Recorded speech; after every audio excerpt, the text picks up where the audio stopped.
Welcome to smart wrestling channel. நண்பர்களே, class இன் இத்தாலியோட ப்ரெடிக்ஷனை தான் பார்க்க போகிறோம். அதுக்கு முன்னாடி சேனல் சப்ஸ்கிரைப் பண்ணிட்டு லைக் ஒன்று தட்டி விட்டு பாருங்கள். பக்கத்தில் ஒரு ஸ்டார் மாதிரி ஒன்று இருக்கும் சின்னதாக, அதை ப்ரெஸ் பண்ணிக்கோங்க. அப்போ தான் வீடியோ கொஞ்சம் பேர்த்துக்கு போய் சேருன்னு நினைக்கிறேன். இப்போது நம்ம சேனல் முன்ன மாதிரி இல்லை, கொஞ்சம் வீடியோ போட மாட்டோம், ரொம்ப டவுன் ஆகிடுச்சு. முன்னாச்சும் கொஞ்சம் அளவுக்கு பார்ப்பாங்க, கொஞ்சம் நல்லா இருந்தது. இப்போ சுத்தமாக பார்க்க மாட்டுறாங்க. ரொம்ப பார்த்திங்கன்னா ஒரு மாதிரியாக இருக்குது. ஃபஸ்ட்டு ஸ்டார்ட் பண்ணுவோம் இந்த உமன்ஸ் இன்டர்கான்டினல் சாம்பியன்ஷிப்லேருந்து. இதில் நடக்கிற 5 மேட்ச்சுமே பார்த்திங்கன்னா ரெஸ்ல்மேனியாவோட ரீமேட்ச்சு, ஒன்று மட்டும் பேக்லஷோட ரீமேட்ச்சு. அதுதான் இந்த மேட்ச்சு. இந்த மேட்ச்சில் வந்து பார்த்திங்கன்னா பார்ட் 2 மேட்ச் நடக்க போகுது. ஆல்ரெடி சோல்டருக்காக ஒரு வாய்ப்பு கொடுத்தாங்க சாட்டர்டே நைட் மெயின் ஈவெண்ட்டில். நான் வேறு பேக்லெஷ்ன்னு சொல்லிட்டேன் போல், சாரி நண்பர்களே. இந்த மேட்ச்சில் இந்த டைம் சாம்பியன்ஷிப் கை மாறத்துக்கு வாய்ப்பு இருக்கா? வாய்ப்பு நிறைய இருக்குது. ஏன்னா பார்த்தீங்கன்னா ஃபஸ்ட் டைம் சோல்டருக்கா தோற்றுட்டாங்க. அது தோக்கலை, இது பண்ணி டிஸ்குவாலிஃபிகேஷன் பண்ணி சோல்டருக்கா வின் பண்ணியிருக்காங்க. பட் ஆனால் சாம்பியன்ஷிப் இல்லை, அது ஒரு நான் டைட்டில் மேட்ச்சு. அதனால் இவங்க பக்கம் திருப்பி இவங்க வின் பண்ணதால் இவங்களுக்கு ஒரு சாம்பியன்ஷிப் ஆப்பர்ச்சுனிட்டி கிடச்சிருக்கு. மேபி சோல்டருக்கா இந்த மேட்ச்சில் வின் பண்ணாலும் பண்ணலாம், அப்படி இல்லைனா பெக்கி லிஞ்ச் சாம்பியன்ஷிப்பை ரீட்டைன் பண்ணாலும் பண்ணலாம். இந்த ஸ்டோரி நான் கவனிக்கிறதே இல்லை, இது பெருசாக மண்டிக்குள்ளே போட்டுக்கிறதே இல்லை. ஏன்னா இதுக்கு நமக்கு ரொம்ப தூரம், ஏன்னா சுத்தமாக இது பிடிக்கல, ஃபேன்ஸுக்கு யாருக்குமே பிடிக்கல. அதனால் இதில் யார் ஜெயிச்சா என்ன, யார் இது பண்ணன்றதெல்லாம் தெரியல. ஆக மொத்தம் பார்த்தீங்கன்னா இவங்களுக்கு வின்னிங் சான்சஸ், நான் என்ன இருந்தாலும் ஒரு கருத்து கணிப்பு சொல்லணுமா இல்லையா, பாதிக்கு பாதி இருக்கேன். இருந்தாலும் பெக்கி லிஞ்ச் சாம்பியன்ஷிப் ரீட்டைன் தான் பெக்கி லிஞ்ச். ரெண்டாவது வருவோம் அதே women's match, championship match, world championship match. நம்மளுடைய ஜேட் கார்கில் விசஸ் ரியா ரெப்லி ரெஸ்ல்மேனியாவோட ரீமேட்ச்சு. இந்த மேட்ச்சுக்கு எதிர்பார்ப்பு இருக்குது.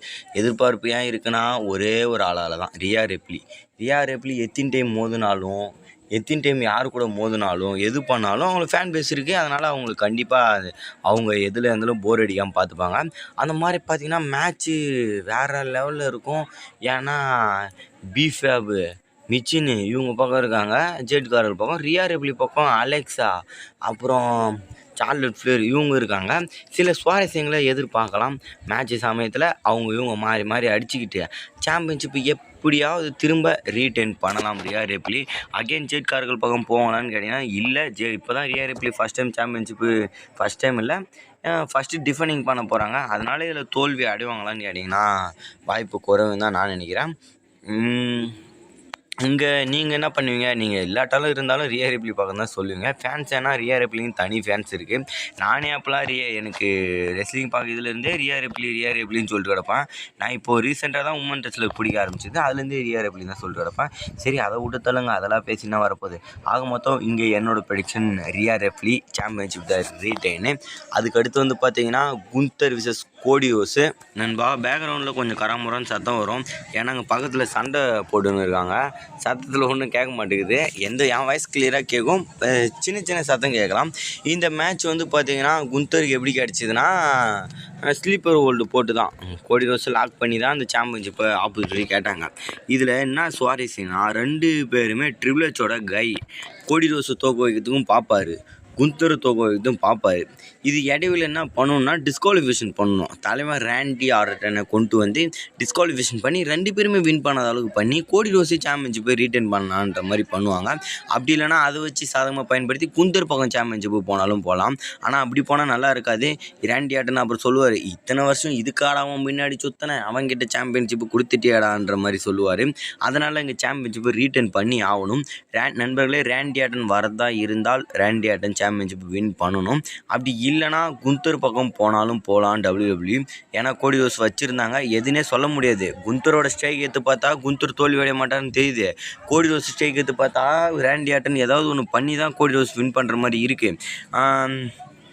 ஆக மொத்தம் இவங்களுக்கு வின்னிங் சான்ஸ் எவ்வளோ இருக்குன்னா கோடி ரோஸுக்கு ஒரு 60, குந்தருக்கு ஒரு 40 இருக்குது. என்ன இருந்தாலும் நம்மளோட கருத்தை சொல்லணும்ல. நான் அங்கே போகிறது கோடி ரோஸ் சாம்பியன்ஷிப் ரீட்டைனு. அங்கே ரேண்டி ஆர்டனை எதிர்பார்க்கலாம்ன்றதை நான் அதையும் இப்போது அஃபிஷியலாக சொல்லிடுறேன். என்ன ப்ரோ கன்ஃபார்மாக அப்படி சொல்கிறேன், உனக்கு என்ன தெரிஞ்சிருக்கீங்கன்னா அதுக்கு முன்னாடி நடக்க போகிற ஸ்மாக் டவுனுக்கு ரேண்டி ஆர்டன் அட்வர்டைஸ் பண்ணியிருக்காங்க. அதை வச்சு பார்க்கும்போது டேரெக்டாக ஒரு கிளாஸ் இன் இத்தாலியிலே வரலாம். அப்படி இல்லைனா இங்கே பார்த்தீங்கன்னா அதுக்கு முன்னாடி ஸ்மாக் டவுன்லேயும் வந்து சின்ன ஒரு அப்பியரன்ஸ் கொடுக்கலாம். அதனால தான் சொல்கிறேன் சாம்பியன்ஷிப்பு கோடி ரோஸ் ரீட்டைன் பண்ணிவிடுவார். அதுக்கடுத்து வந்து பார்த்தீங்கன்னா ஒபா விசஸ் லெஸ்னர் பார்ட் 2 பார்ட் 2லே ஒரு டிஃப்ரெண்ட்டான மேட்ச்சு. இப்போது மற்ற மேட்சஸ் மாதிரி இல்லை, மற்ற மேட்ச்லாம் ரீமேட்ச்சு, இது பார்ட் 2. இது ரீமேட்ச் தான், இது பார்ட் 2ன்னு போட்டிருக்காங்க. அகைன் சம்மர்ஸ்லாமுக்கு இவங்களுக்குள்ள ஒரு மேட்ச் போகுமா, அதுக்கும் வாய்ப்பு இருக்குது. அங்கே தான் ஓரளவுக்கு வந்து பிராக் லெஸ்னர் ரிட்டையர்மெண்ட் ஆகும்னு தெரியல. WWE அப்படி யோசிச்சுருந்தாங்கன்னா என்னோட கருத்து கணிப்பில் இங்கே பிராக் லெஸ்னர் வின் பண்ணணும். இப்போ எப்படின்னு கேட்டிங்கன்னா, பிராக் லெஸ்னர் இந்த மேட்ச்சை வின் பண்ணுவார். ஒபாஃபெமி ஒன்றா பிராக் லெஸ்னர் வின் பண்ணி கிளாஸ் நித்தால இப்போது பிராக் 1 ஆளுக்கு 1 அப்படி திருப்பி ஒரு மேட்ச் வைப்பாங்க. ஈக்குவலாக எவனாவது பெரிய ஆள் காட்டுறதுக்கு அங்கே ரிட்டையர்மெண்ட் மேட்ச்ன்ற மாதிரி வச்சு பிராக் கதையை முடிச்சு விட்ருவாங்க. இந்த மேட்ச்லேயே பிராக் ரிட்டையர் ஆகிறதுக்கு வாய்ப்பு இருக்குது. ஏன்னா ஒபாஃபெமி ஒரு ஒப்பந்தம் போட்டிருக்காரு, பிராக்கே நீ மட்டும் தோத்துனா WWE பக்கம் வரவே கூடாதுன்னு சொல்லியிருக்காரு. பிராக் லெஸ்னர் அடுத்த ஷெடியூல் அதெல்லாம் இருக்கிற மாதிரி தெரியுது. பட் அது இல்லைன்னா பிராக் லெஸ்னர் ரிட்டையர்மெண்ட்டு. எனக்கு என்னை பொறுத்தவரை நீ ப்ரெடிக்ஷனை சொல்ல ப்ரோ, எதுக்கு ப்ரோ வளவலன்னு போயிட்டே இருக்கீங்கன்னா, நான் என்னோட ப்ரெடிக்ஷன் சொல்கிறேன். என்னோட ப்ரெடிக்ஷன் பிராக் லெஸ்னர் வின்னிங்கு. ஏன்னு கேட்டிங்கன்னா, பிராக் லெஸ்னர் அதுக்கு ஒன்றும் வரலையே. இப்போ ஒபாஃபெமிகிட்ட ரிட்டையர்மெண்ட் ஆகி திருப்பி வந்து ரிட்டையர்மெண்ட் ஆகுதுன்னா அது எதுக்கு? அது ஃபஸ்ட் டைம் ரிட்டையர்மெண்ட் ஆனாரோ அப்போயே கம்முன்னு போயிருக்கலாம்ல, திருப்பி வந்து எதுக்கு தோக்குறாரு? அதனால் நான் சொல்கிறேன், இதில் வந்து பார்த்தீங்கன்னா பிராக் லெஸ்னர் தான் இந்த மேட்ச்சில் வின் பண்ண போகிறாரு. அவர் வின் பண்ண தான் கரெக்டாக இருக்கும். என்னோட ப்ரெடிக்ஷன் பிராக் லெஸ்னர். நிறைய பேர் ஒபாஃபெமியை தேர்ந்தெடுத்திருப்பாங்க, நிறைய யூடியூப் சேனலில் நிறைய ஃபேன்ஸு நிறைய பேர் எடுத்து வச்சுருப்பாங்க. இருந்தாலும் நான் இங்கே பிராக் லெஸ்னர் பார்க்க போகலாம். இது எனது சில ப்ரெடிக்ஷன் தப்பாக இருக்கலாம் நண்பர்களே. இப்போயும் சொல்கிறேன், இது வந்து என்னுடைய ஒப்பீனியன், இது என்னோடய கருத்து கணிப்பு. அந்த மாதிரி பார்த்தீங்கன்னா உங்களோட கருத்து கணிப்பும் மறக்காமல் பார்த்தீங்கன்னா கமெண்ட் பண்ணிவிடுங்க. பார்க்கலாம், நான் சொல்கிறது மோஸ்ட்லி நடக்கிறதுக்கு தான் வாய்ப்பு இருக்குது. எது நடக்குது, எது மிஸ் ஆகுதுன்றதை ஃபைனலாக வரும் மெயின் ஈவெண்ட்டுக்கு. ரோமன் ரெயின்ஸ் விசஸ் ஜேக்கப் ஃபார்ட் தான் மெயின் ஈவெண்ட்டாக நடக்க போகுதுன்னு சொல்லியிருக்காங்க. மாற்றி குழப்பத்தில் இருக்குது. நமக்கு எது மெயின் ஈவெண்ட்டாக நடந்தால் என்ன, 2 மேட்ச்சுமே டாப் மேட்சாவா? அவ்வளோதான், 2 மேட்ச் இல்லை 3 மேட்ச், 2 உமன்ஸ் மேட்ச்சை தவிர மீதி எல்லாம் டாப் மேட்சாக தான். அதையும் பார்த்து தான் அவனு என்ன பண்ணுறது, ரியா ரெப்ளிகாஸில் ஒரு மேட்ச்சை பார்க்கலாம், இன்னொரு மேட்ச் தான் கொஞ்சம் கஷ்டமாக இருக்கும்னு நினைக்கிறேன். இதில் வந்து பார்த்திங்கன்னா ஆல்ரெடி நடந்த மேட்ச்சு, இது ரீமேட்ச்சு. இது வந்து இப்போது பேக்லெஸ்டில் நடந்த ரீமேட்ச்சு. இதில் வந்து என்ன சுவாரஸ்யம்னா, ஜேக்கப் ஃபார்ட் போட்டார் ட்ரைபல் காம்பேட். ஆனால் ரோமன் ரெயின்ஸ் சாம்பியன்ஷிப் வின் பண்ணி 2வது டைட்டில் டிஃபெண்டிங், அதுவும் அகைன் ஜேக்கப் ஃபார்ட்டுக்கிட்டே. இதை வச்சு பார்க்கும்போது ஜேக்கப் ஃபார்ட்டுக்கிட்டே சாம்பியன்ஷிப் போகாதுன்ற மாதிரி இருக்குது. ஆனாலும் சில பேர் என்ன சொல்கிறாங்க, ஜில்லா ஃபார்ட்டு வந்து ஹெல்ப் பண்ணி ரோமன் ரெயின்ஸ் தோக்கலாம், ஜேக்கப் ஃபார்ட்டு வின் பண்ணலாம்ன்ற மாதிரி இருக்குது. பட் ஆனால் இதில் ஒப்பந்தம் என்னன்னா, யார் ஒருத்தன் தோக்குறாங்களோ அவங்க காலம் ஃபுல்லாக அடிமையாக இருக்கணும்னு சொல்லியிருக்காங்க. அப்போ ரோமன் ரெயின்ஸ் தோத்துட்டு ஜேக்கப் ஃபார்ட்டுக்கு பின்னாடிலாம் அடிமையாக இருக்குது ஒரு துளி கூட சான்ஸ் இல்லை. அப்போ வச்சு பார்க்கும்போது ஜேக்கப் ஃபார்ட்டு தோக்குறதுக்கு தான் பாசிபிலிட்டி அதிகமாக இருக்குது. ஜேக்கப் ஃபார்ட் எப்படியாவது ரோமன் ரெயின்ஸை தோக்கடிச்சிட்டு ரோமன் ரெயின்ஸ் பின்னாடி தான்டா இருக்கணுன்ற மாதிரி சொல்கிறதுக்கும் வாய்ப்பு இருக்குதுன்னு நான் நினைக்கிறேன்.